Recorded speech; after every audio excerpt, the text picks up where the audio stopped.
Hello, and welcome to this recording brought to you by the British Council. The next question comes from a listener in Sheffield, Mrs. Thompson, and she asks, do the guests think wind farms are the answer to our energy needs for the future? Now, if you haven't been following the story, this is obviously a reference to the government's plans to build a huge wind farm in a national park. Alan, as a member of the government, surely you support this plan? Well, firstly, you've got your facts slightly wrong there. The proposed wind farm is not in a national park. Well, it's certainly very close. But I think the main point here is that we have to do something.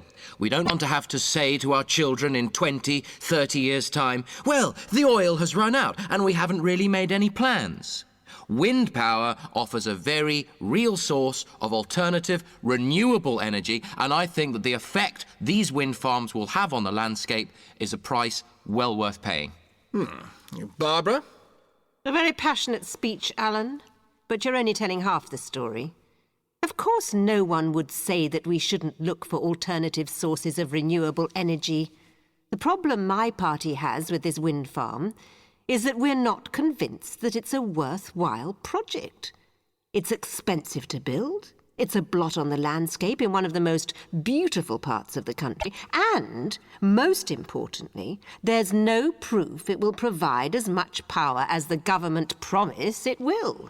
Now, our argument It will is provide enough energy to power 1,500 homes for a year. if the wind blows.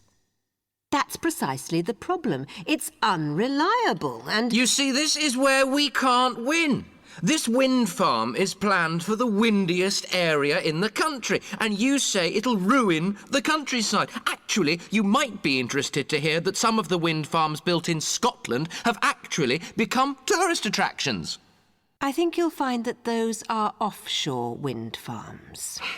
In the sea, the Scottish coast, we're in favour of those. They're much more reliable in terms of how windy it is. They're much less intrusive. They don't destroy the countryside, but they cost 3 times more to build than onshore wind farms.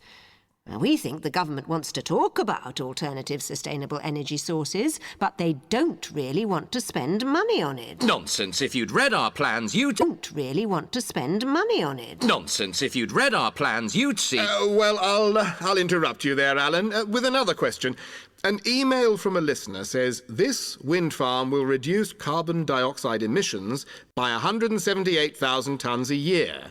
A single jumbo jet flying to Miami and back releases the equivalent of 520,000 tonnes of carbon dioxide a year.